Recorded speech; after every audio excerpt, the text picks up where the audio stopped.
It's time for Cutting Edge Consciousness with Freeman Michaels and Barnett Bain. Thought-provoking discussions and bold ideas from the edge of possibility. We're back here on Cutting Edge Consciousness. Freeman Michaels here with Barnett Bain.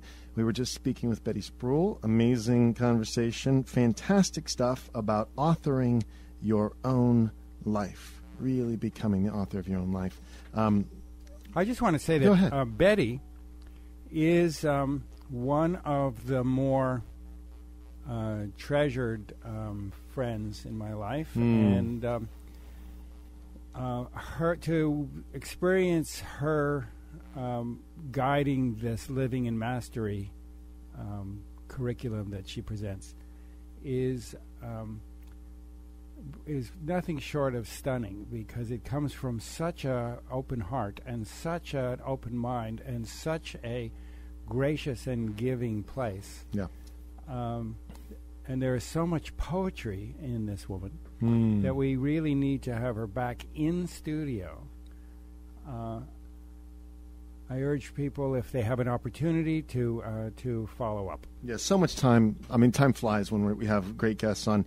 But the idea of choosing the principles and values to live by. This is character. This is what character is. It's so important.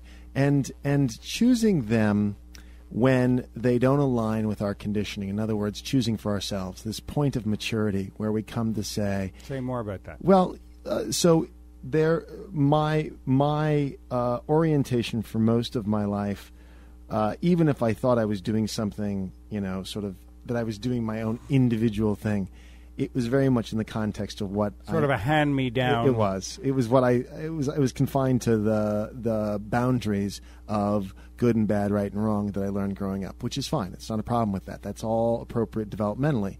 But there comes a point when I'm willing to risk, leaving that, moving off in various moments, these little touchstones, these little points of reference where I sort of blow out my own box, as it were, and have these experiences that showed me, reflected to me, that there was more, there was opportunity. And that there are certain lines that you will or will not cross that may or may not be in accordance with the hand-me-down thinking. But that's right. That's the big piece. The degree to which, first of all, the ownership, the understanding and the ownership of what those lines are, and then the degree to which we live within those boundaries, that we allow those values to be the compass headings of our life.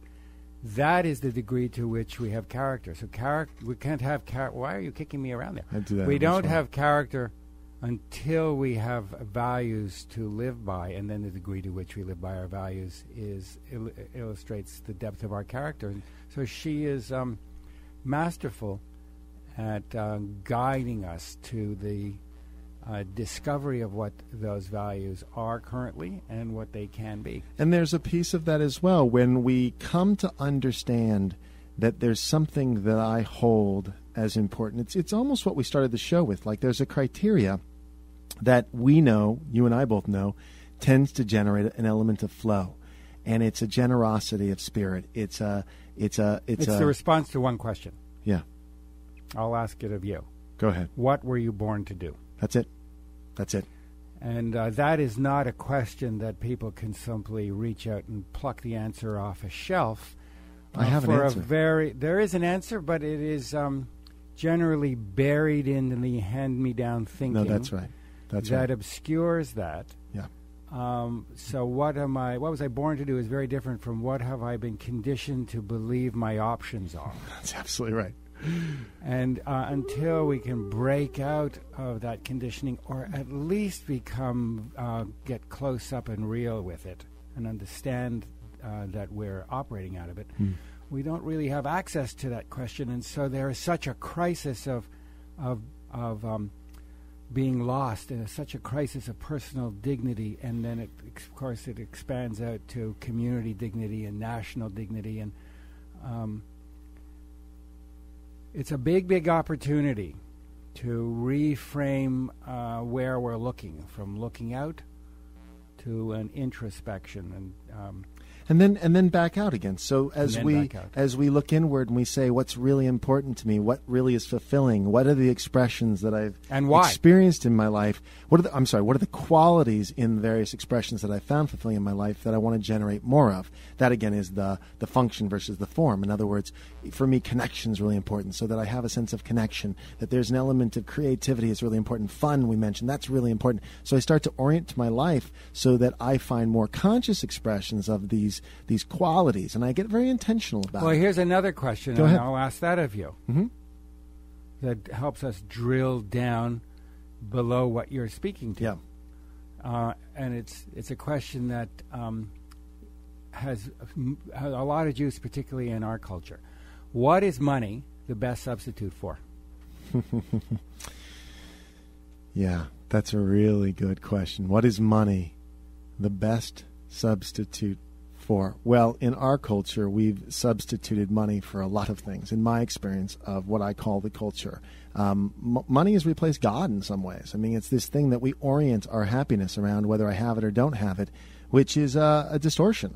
For me, I want my happiness to be reliant on something else that very well may generate plenty of money. I mean, again, my gifts, talents, and abilities, I expect in some way for them to generate money. Well, we don't wake up every morning and say, boy, I really hope I can generate air. Right. Although, we might at some when I point. first moved to L.A. years ago, we did wake up and say, I hope we can generate air. So I take that back. But this idea of really, it's a great point, Barnett. This idea of really connecting to what do I want to be the generator of my experience? What do I and how do I want to express that? I'm still on this way that I think is helpful for folks. That for me, making those distinctions and committing to practices, conscious expressions of these things has been very impactful in my life, and has made, in my own work, my own process has been very impactful. Mm-hmm. So programs such as Betty's and others that have helped me really clear out. Betty is one of the best. Yeah, and we need the best. Because she is clear. Go to the best. And she's a poet. Mm. And these are not literal connections that we're making. They are connections of meaning and metaphor. Yeah. Even though we think everything is quite literal, mm-hmm. It becomes more evident that it's meaning, that it's all meaning and all metaphor. And as we are discovering that we're the authors of it all, that we're the ones that are laying the meanings on stuff. Absolutely. And we either do it by ourselves, or we either create meaning for ourselves, or we will buy into the meanings that others lay on for us. That's it. So you're either dreaming or you're being dreamed by others. But there's another question. So if it's said that relationships are so difficult, why bother? Well, they're for me, it's we talk about this idea of a mirror. The relationships, both my intimate relationships and other relationships, are mirrors. And what I would say about my relationships today is they're very fulfilling. And much of the struggle from the past is subsided. And what is the quality of fulfillment that is the pot of gold at the end of the relationship rainbow? It's a level of honesty and a level of transparency. Which and produces what feelings in you? For me, it's to see and be seen, to experience other as a part of me that I can sort of expand into and have more of. And my marriage, my friendship with you, are both, and others, are very expansive places in my life. And I'm really grateful for that. And that is what much of the work around developing the tools, what Betty was talking about earlier, the observer and the tracking devices, so we can really own what's showing up for us. That, in my relationships, makes me more trustworthy and reliable to myself and others. So when I hear you say that, mm-hmm. When I hear you say that it makes you feel seen and connected, those, I can feel that in my body. It feels like if this was a treasure map, it would be great. Dig here. That's right. Everybody, bring shovels. Dig Yeah. here. That's the treasure. And there's an evolutionary element too. There is an evolutionary level. Expansing. Now I'm only talking personally. Okay. From the inside out, I feel the excitement of that. It's a feeling. It's not a thought. And I don't feel that as a concept. I feel it in my body. I get it. And what I'm after... Yeah, what are you after? What I'm after is a feeling, not an idea. Yeah. I'm not after the map. I'm after the treasure. I get it. So when you say that, I think it clarified for me, because I constantly go off. I constantly get I get all involved with the map. It reoriented me in that moment to the treasure. You said, I want to be seen. I want to be known.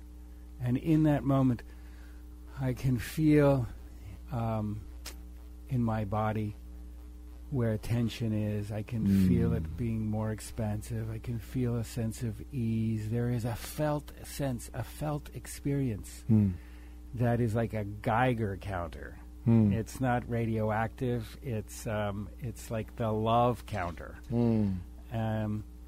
I think that is what we're all looking for. That is why we bother. Yeah, of course. That is the treasure. That is what we seek in the mirror that we are for each other. Connection and meaning as a felt sense experience. Yeah. You know what I love? I was going to say about this expansive quality too. There are people I feel like I can go on an adventure with. That they're reliable enough that we can venture out and learn something together and grow together. And that's really exciting for me. My wife and I are always doing that. We're constantly, coming up with something that sort of is a little outside of our comfort zone because, it's almost like we're thrill seekers. We're not. We're kind of like, well, maybe we are too, but it's a growth seeker. Like, what would be a cool way to grow our relationship? So now we're into salsa. I mean, we haven't started yet, but that's our next venture. As simple as that, because there's a part of me that's like, wow, could we do that? And Jasmine, of course, marathons and triathlons and all these things she embarks upon, but some of them we embark upon. Deciding to commit to yoga 3.5 years ago. We're on a bit of a nutrition thing where we're exploring that. I love that about our lives, is that we're conscious enough not to stagnate and just to get comfortable. We're always kind of pushing. And my friendship with you, we're always pushing a little. There's always something new. You've always got some crazy idea. Let's go do this. And that's wonderful, So it's there's a lot of qualities that are really in alignment, let's say, with what I want in my life. I want more of that. I want more fun. I want more excitement. I want to learn. I want to grow. I want trustworthy people around me. I want to be able to trust myself and them. That to me is a rich and fulfilling experience. So that I can express this thing that is me. And others can express this thing that is them. I mean, there's nothing more enjoyable. When you speak about Betty, the way that you enjoy her poetry, that's such a wonderful reflection back to her. I enjoy her. Yeah. And I enjoy you. And I enjoy doing the show. Yeah. It allows me to feel a kind of aliveness that I prefer to the aliveness of pain, of struggle, I prefer it. They are both a sense of aliveness. I get it. But I'm developing the mastery of being able to choose. If I step into the shower, I can either hit the tap for hot or I can hit the tap for cold. And I can hit them both at the same time and blend them so it's that's the comfy. And I want to develop the equivalent mastery around my energy states. That's fantastic. The quality of feelings that I experience, and a piece of that, a piece of it, is an ownership of how I am bringing the past conditioning, the hand-me-downs, in order to interpret basically neutral energy. Mm. When I interpret that neutral energy through the lenses of my hand-me-down thinking, it is very often being dragged over razor wire. But if I become more and more skilled and aware that this is not my thinking, that these are assumptions that I'm taking for granted, and that I can question them and maybe opt out and choose something else, I have become more and more adept at choosing the mix that I want. Hot, a little too hot, a little less hot, a little more cool. That's where I want to go. I love it. And with that, we get to go, because that's what happens when we come to the end of a show. Is that how it works? You get to the end, you have to leave. That's what happens. We are leaving, but we will be back here next week. Of course. And so we look forward to that. Freeman, Yeah. I will see you in the parking lot. Yes. And all of you listening, we hope to see you soon. Thanks for listening.